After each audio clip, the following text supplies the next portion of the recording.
কলিযুগৰ এই কালচক্ৰত অজ্ঞান অন্ধকাৰত ভ্ৰমি ফুৰা আমি সকলো প্ৰভু প্ৰেমী আত্মাই তত্ত্বজ্ঞানৰ এনে এক সূৰ্য পালোঁ যিয়ে নিজৰ দিব্য প্ৰবচনেৰে সম্পূৰ্ণ অজ্ঞানৰ অন্ধকাৰক চিৰকালৰ বাবে নাইকিয়া কৰি পেলালে। অসংখ্য ধৰণৰ পাখণ্ডত লিপ্ত এই জগতে পালে এনে এক জগত উদ্ধাৰক সন্ত যাক সমগ্ৰ সংসাৰে আজি জগতগুৰু তত্ত্বদৰ্শী সন্ত ৰামপাল গুৰু মহাৰাজ ৰূপত জানে। হয়, সন্ত ৰামপাল গুৰু মহাৰাজ।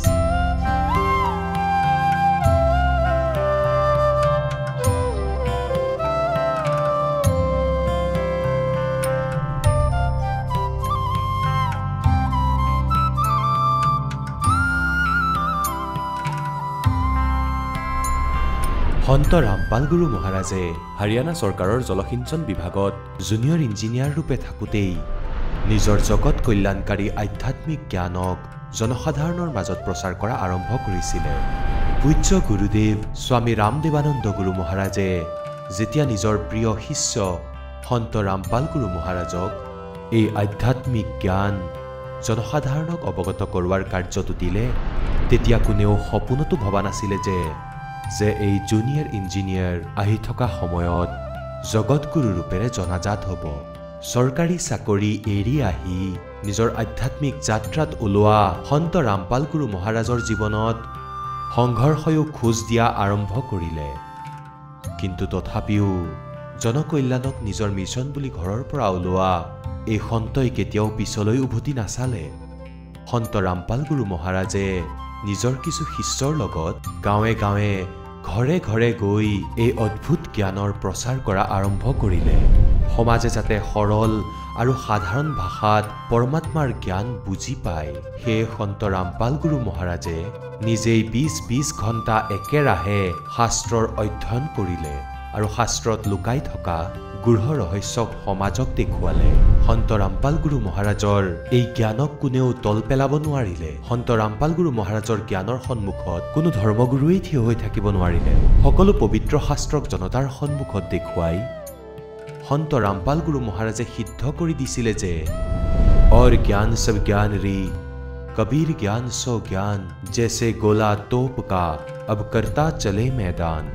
যেনেদৰে কবীৰ চাহেবে সামাজিক আৰু আধ্যাত্মিক সকলো ধৰণৰ পাখণ্ডক ধৰাশায়ী কৰিছিলে, ঠিক একেদৰে ৰামপাল গুৰু মহাৰাজতো সেই একেই দৃশ্য দেখা যায়।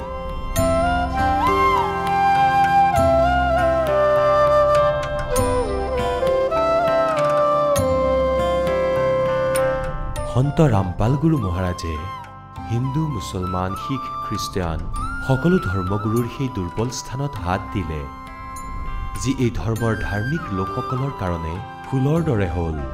সন্ত ৰামপাল দেৱে ক'লে যে কোনো ধৰ্মই ভুল নহয়, ভুল সেয়াহে যিয়ে নিজৰ ধৰ্ম আৰু ধৰ্মীয় পুথিক ভালদৰে বুজি নাপালে। একেই ভাষা কবীৰ চাহেবৰো আছিলে। তেওঁ কৈছিলে, वेद कतेव झूठे नहीं भाई, झूठे है जो समझे नाही।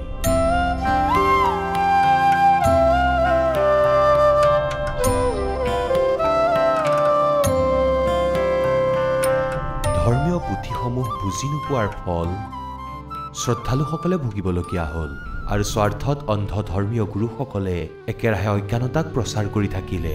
এনে সময়ত জগতগুৰু হিচাপে আশাৰ কিৰণ হৈ অহা সন্ত ৰামপাল গুৰু মহাৰাজে ধৰ্মগুৰুসকলে লিখা কিতাপসমূহক বেদ আৰু গীতাৰ সৈতে তুলনা কৰি সকলো সমাজৰ সন্মুখত ৰাখিলে। তেতিয়া সকলো স্তব্ধ হ'ল। আজি আমি আপোনালোকক লৈ যাম এক দিব্য ব্যক্তিত্বৰ যাত্ৰাত, যি হৈছে সন্ত ৰামপাল গুৰু মহাৰাজ।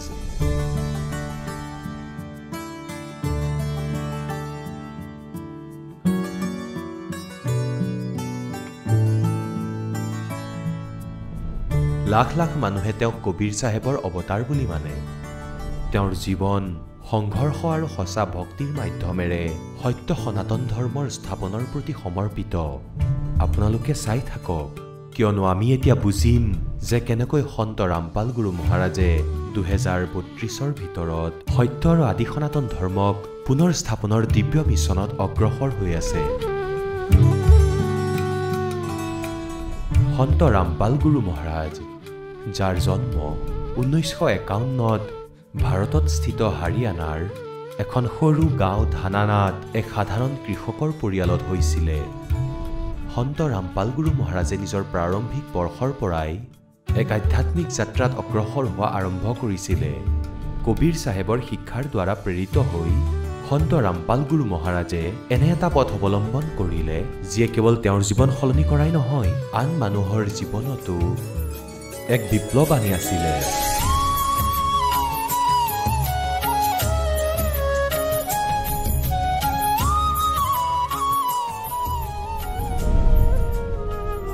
ইমান কঠিনতাৰ পিছতো য'ত মিছা আৰু কাৰাগাৰো আছিলে, সেয়া দেখিও সন্ত ৰামপাল গুৰু মহাৰাজ নিজৰ মিছনৰ পৰা আঁতৰি নগ'ল। কিমান সংকট ভুগিলে এই দাহ জেল যাব লগাও হ'ল। মিছা আৰোপৰ সন্মুখীন হৈ আছো, একো কথা নাই, পৰমাত্মা আমাৰ লগত আছে। এবাৰ আমাৰ জ্ঞান সকলোৰে মাজত বিয়পাৰ পিছত তেতিয়া লাগিলে মোক ফাঁচিয়ে দি দিয়ক, পৰমাত্মাৰ জ্ঞান তেওঁৰ সন্তানৰ ওচৰত দিলোঁ।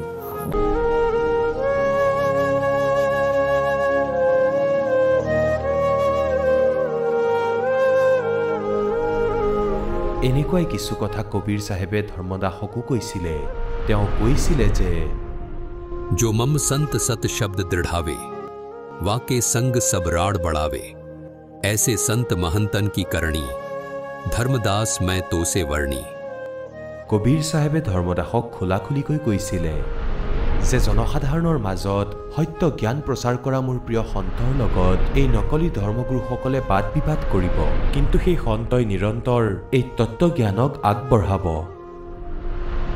তেওঁ এই পৰীক্ষাসমূহ সেই বিনম্ৰতা আৰু শক্তিৰে সহ্য কৰিলে, যেনেদৰে কবিৰ চাহেবেও এটা সময়ত কৰিছিলে, যাৰ দ্বাৰা তেওঁৰ দিব্য শক্তি আৰু স্পষ্ট হৈ পৰিছিলে। কবিৰ চাহেবকো সেই সময়ত শাসন কৰি থকা সকলে উতলি থকা তেলৰ কেৰাহীত বহিব দিছিলে, শিকলি পিন্ধাই সমুদ্ৰত ঠেলা মাৰি দিছিলে, হাতীৰে গছকাই মাৰিবলৈও চেষ্টা কৰিলে।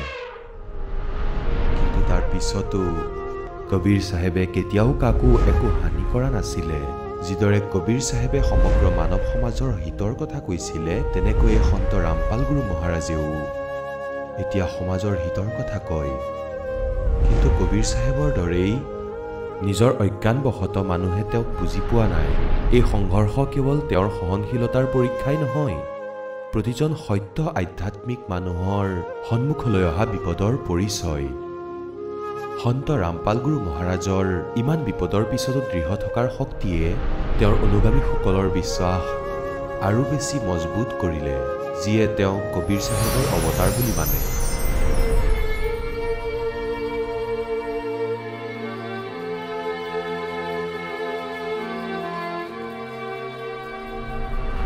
কবিৰ চাহেবদেৱ তেওঁৰ শিক্ষাৰ কাৰণে পূজনীয়, য'ত তেওঁ সত্য পৰমাত্মাৰ ভক্তি, শক্তি আৰু প্ৰেমৰ কথা কৈছিলে। কবিৰ চাহেবে ভৱিষ্যতবাণী কৰিছিলে যে তেওঁ এবাৰ আকৌ মানৱ সমাজক মাৰ্গদৰ্শন কৰিবলৈ আহিব, আৰু সন্ত ৰামপাল গুৰু মহাৰাজৰ অনুগামীসকলে মানে যে এই ভৱিষ্যতবাণী সন্ত ৰামপাল গুৰু মহাৰাজৰ ৰূপত সম্পূৰ্ণ হৈছে। সন্ত ৰামপাল গুৰু মহাৰাজৰ শিক্ষাৰ কবিৰ চাহেবৰ জ্ঞানৰ লগত মিল আছে। তেওঁ শাস্ত্ৰৰ সঁচা অৰ্থ বুজাইছে, ভক্তসকলক সত্য মুক্তিৰ পথ দেখুৱাইছে। তেওঁৰ অনুগামীসকলে পূৰ্ণ দৃঢ়তাৰে বিশ্বাস কৰে যে তেওঁ কবিৰ চাহেবৰ অৱতাৰ, যি মানৱ সমাজক শুদ্ধ পথত নিবৰ বাবে আহিছে। লাখ লাখ ভক্তই এইটো স্বীকাৰ কৰে যে সন্ত ৰামপাল গুৰু মহাৰাজৰ শিক্ষাৰ মাধ্যমেৰে তেওঁলোকে তেওঁলোকৰ গভীৰ আধ্যাত্মিক প্ৰশ্নৰ উত্তৰ পাইছে, তেওঁলোকৰ জীৱনলৈ শান্তি আহিছে আৰু তেওঁলোকে বাস্তৱিক মুক্তিৰ পথ পাইছে। কবিৰ চাহেবৰ শিক্ষাৰ পৰা তেওঁলোকৰ বিশ্বাস আৰু দৃঢ় হৈছে যে সন্ত ৰামপাল গুৰু মহাৰাজেই বাস্তৱিকভাৱে কবিৰ চাহেবৰ অৱতাৰ।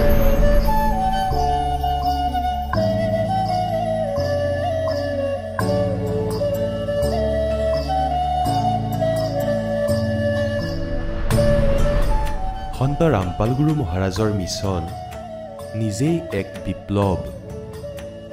2032ৰ ভিতৰত তেওঁ সত্য সনাতন ধৰ্ম স্থাপন কৰিব বিচাৰিছে, এক ধৰ্ম যি কবিৰ চাহেবৰ ভক্তিৰ ওপৰত আধাৰিত। এয়া কেৱল ধাৰ্মিক পুনৰুত্থান নহয়, তদুপৰি শান্তি সত্য আৰু একতাৰ দিশত তেওঁৰ এক আন্দোলন